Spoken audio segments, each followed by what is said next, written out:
성경은 개인의 이야기 같지만은 개인의 이야기에는 항상 가정의 이야기가 따라옵니다. 그래서 우리가 성경을 볼 때에 개인만 보지 말고 그 개인의 가정을 함께 볼 수 있어야만 합니다. 창세기도 보면은 아담의 가정의 이야기가 나오죠.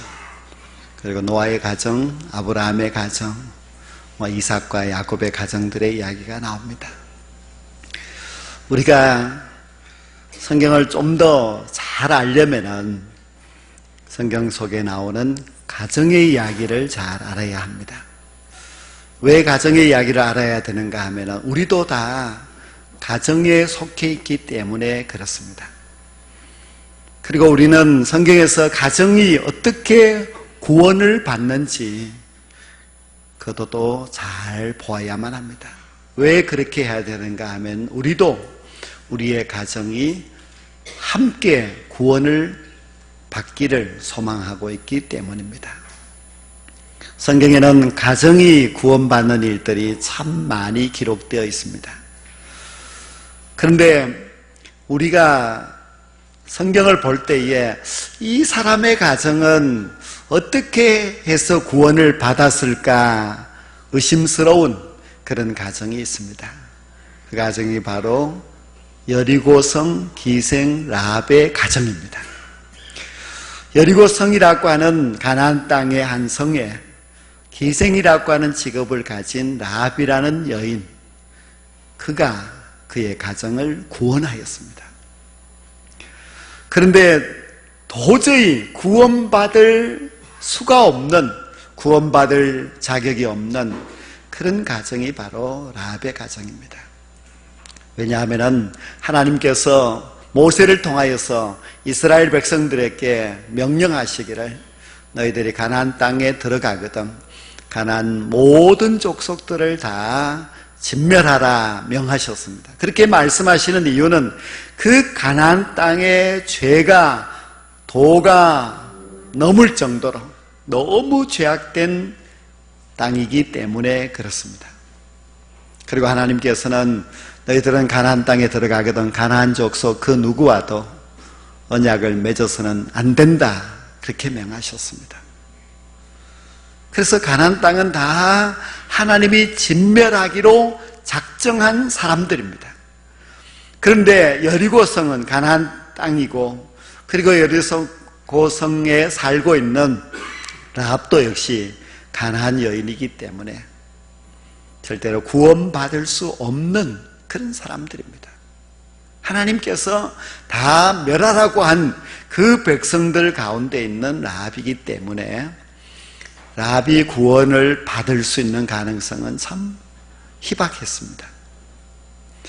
또 하나님이 만약에 그 가나안 땅 사람들 가운데서 혹 한두 사람을 구원을 한다고 한다면은 기생 라합은 좀 적합하지 않습니다.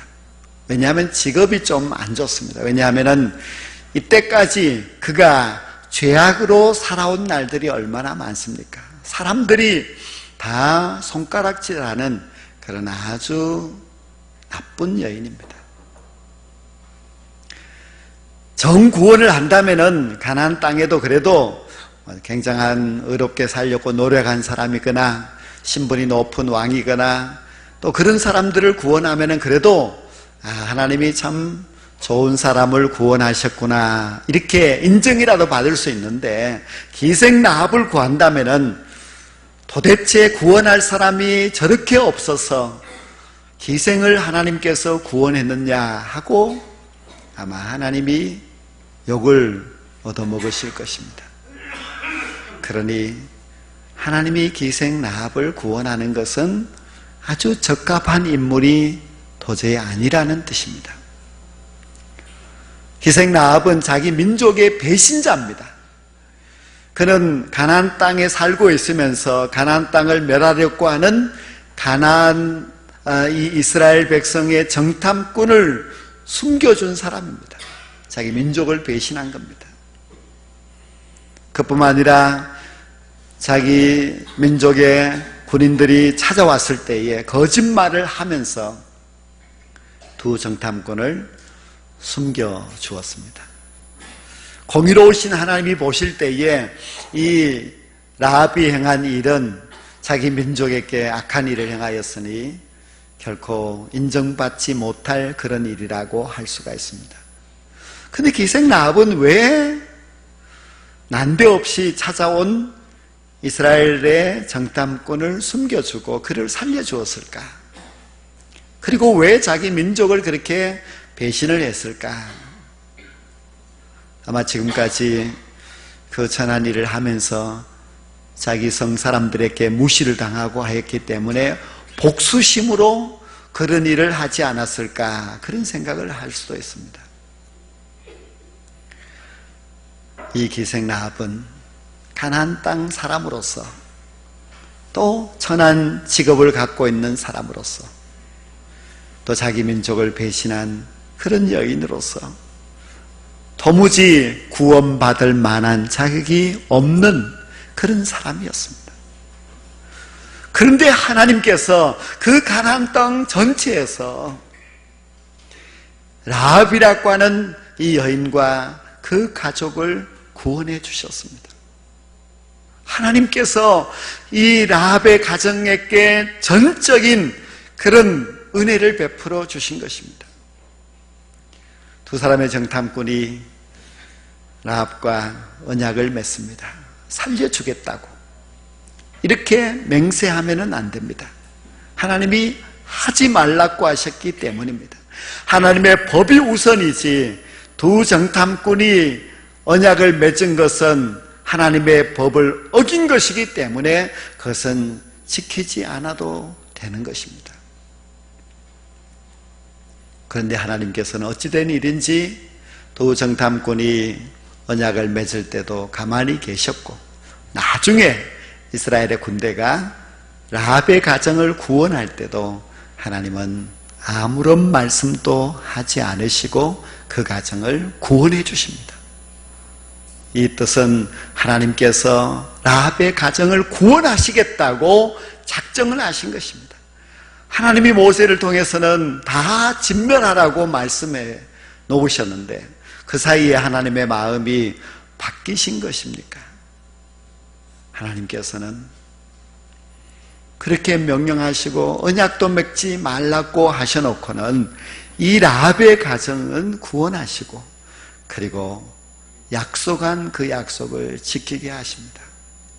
우리가 성경에 보면은 이해할 수 없는 그런 일들이 많이 있는데요, 그 가운데 이스라엘의 두 정탐꾼이 여리고성 기생 라합의 집을 찾아간 것은 참 이상한 일입니다. 그래도 하나님의 거룩한 백성에 뽑힌 두 사람의 정탐꾼이 왜 하필이면은 기생의 집으로 찾아가는 것입니까?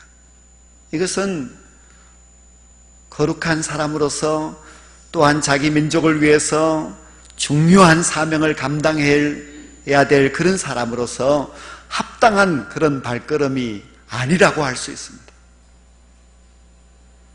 그런데 그것은 하나님께서 그들의 발걸음을 라합의 집으로 보내신 줄로 믿습니다. 우리 하나님께서 라합을 구원하시기 위하여서 그 두 정탐꾼을 그 가정으로 보내신 것입니다. 하나님은 모든 것을 알고 계시는 분이십니다. 하나님은 가나안 땅 전체에서 하나님이 구원하실 참으로 의로운 사람은 라합이라고 하는 것을 알고 계셨습니다. 그래서 하나님은 두 사람을, 라합의 가정을 구원하기 위하여 라합의 가정으로 보내셨습니다. 라합이 어떻게 해서 구원을 받았을까? 그의 행위 때문이었습니다. 라합은 자기 집에 찾아온 이스라엘의 두 사람의 정탐꾼을 몰래 숨겨두고 자기들의 군인들에게는 거짓말을 하고 따돌렸습니다. 그 일은 자기 민족을 배신하는 일이요, 발각이 되면 자기와 자기 집안 전체가 죽을 수 있는 매우 위험한 일이었지만은, 그러나 라합은 그 일을 했습니다. 왜 했는가 하면은 믿음이 있었기 때문에 했습니다.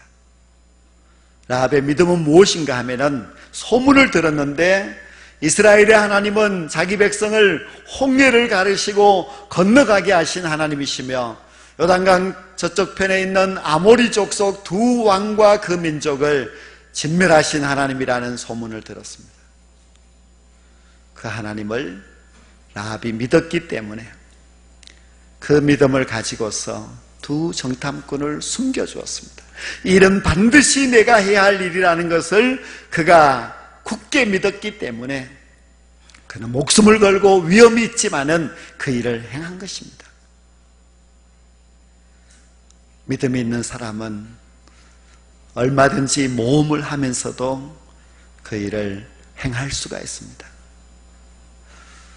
믿음이 무엇입니까? 우리가 믿음을 말할 때에 그 믿음은 행함이 따라야만 합니다. 행함이 따르는 믿음이 온전한 믿음입니다. 우리가 어떻게 구원을 받습니까? 하면 믿음으로 구원을 받지요. 그렇게 말합니다. 사람들은 믿음이라고 외치지만은 그러나 그 믿음이 온전하지 못하는 이유는 믿음을 말로만 하고 행하지 않기 때문에 그렇습니다.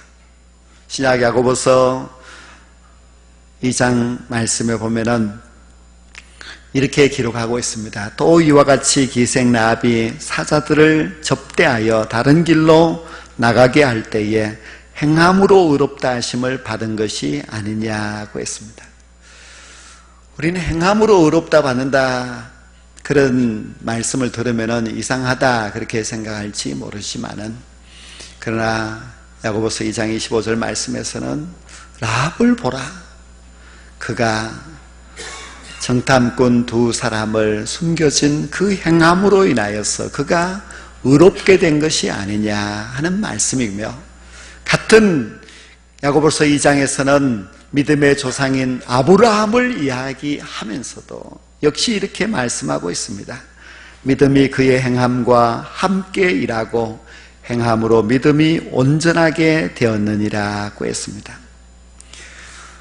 라합도 아브라함도 그들의 그 믿음은 행함으로써 증명해 보인 것입니다. 믿음이 있다는 것을 그들이 행함으로써 똑똑하게 보여준 것입니다. 믿음이 있노라 하고 행함이 없는 것은 죽은 믿음이지만은, 그러나 믿음은 행함과 함께 일함으로써 그 믿음을 증거한 것입니다. 많은 사람들이 그렇게 할 수 있을 것이라고 생각하지만은 그러나 쉽게 행하지는 못합니다. 라합이 소문을 들었습니다. 자기만 들은 것이 아니고 여리고성 사람들이 다 들었습니다.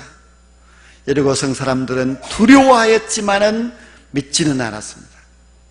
그리고 설령 믿었다 할지라도 그들은 행하지 않았지만은 라합은 믿고 행하는 자가 되었습니다.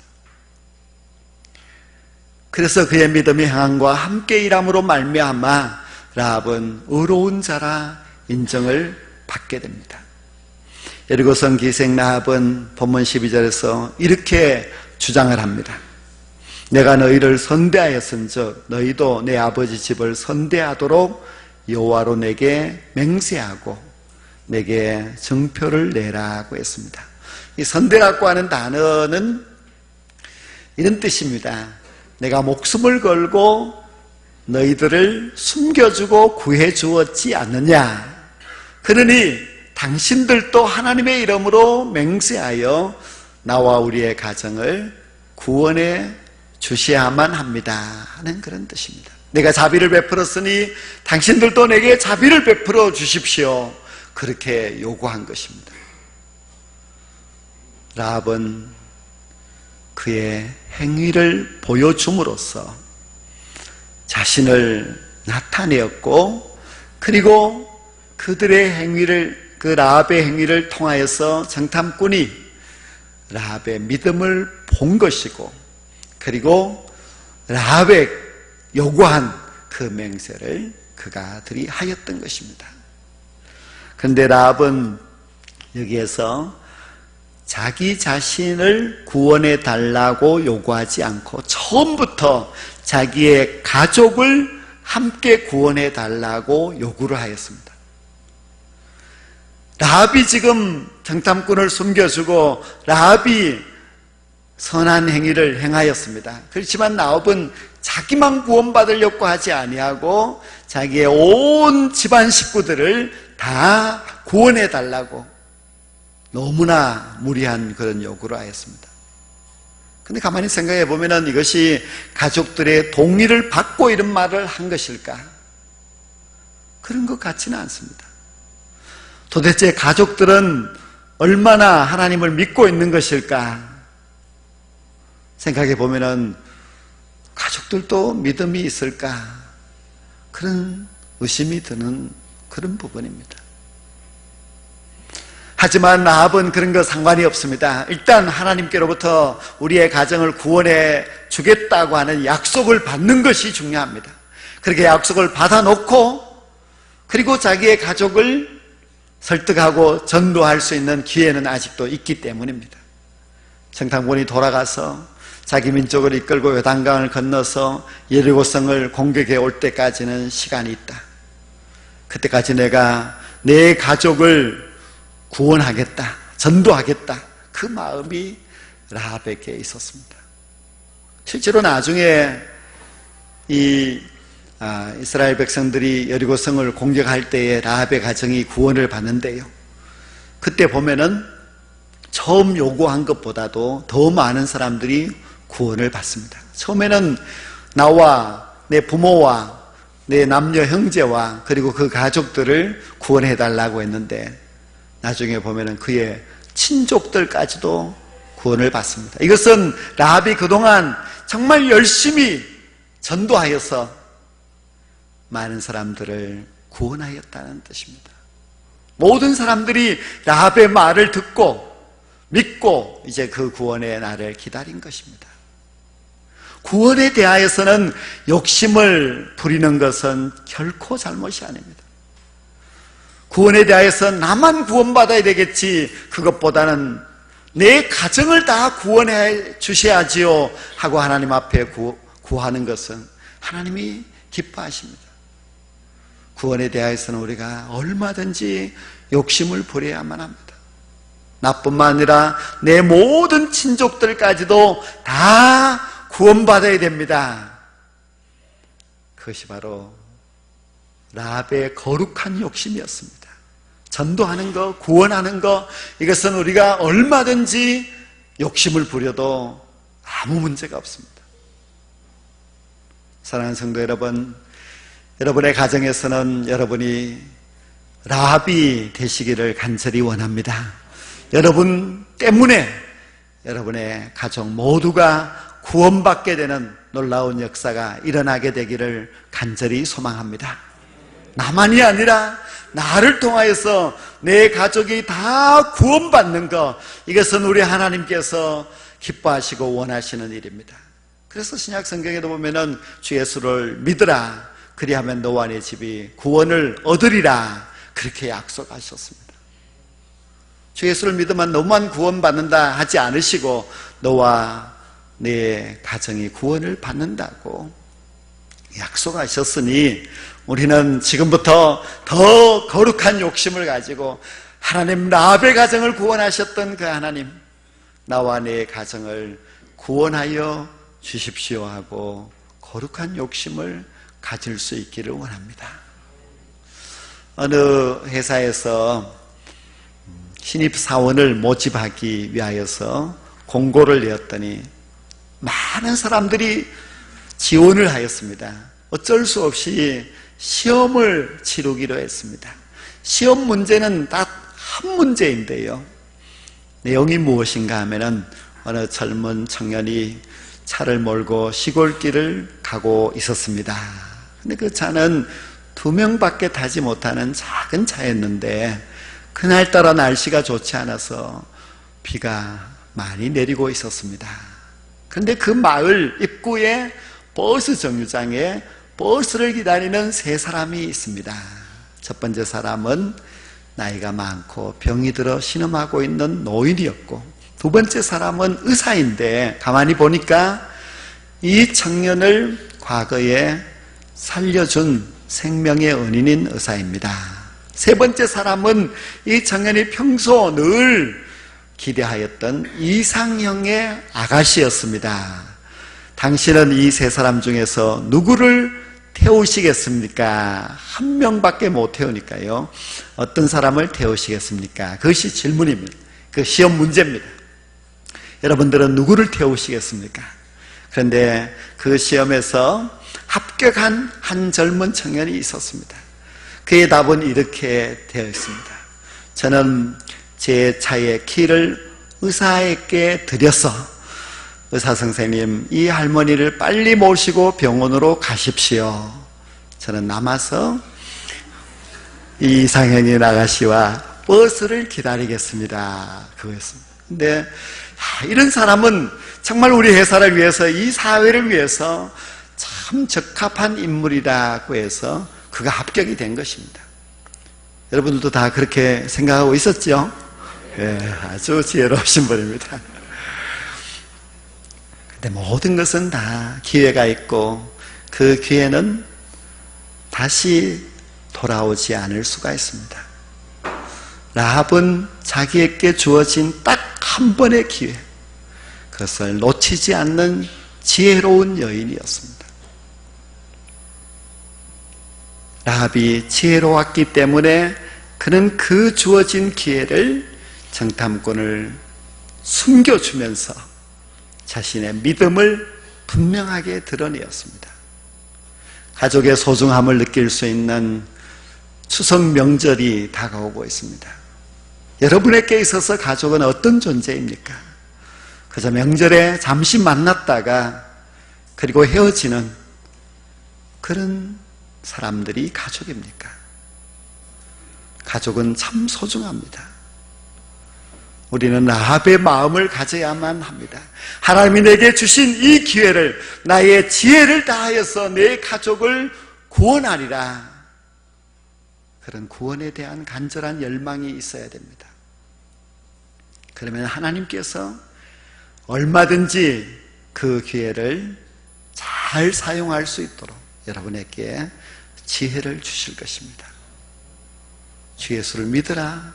그래야만 너와 내 집이 구원을 얻으리라고 분명히 말씀하셨는데도 불구하고 내 가족조차도 내가 버리고 나 혼자 천국 가겠다고 한다면 그것은 너무나 어리석은 지혜 없는 사람입니다.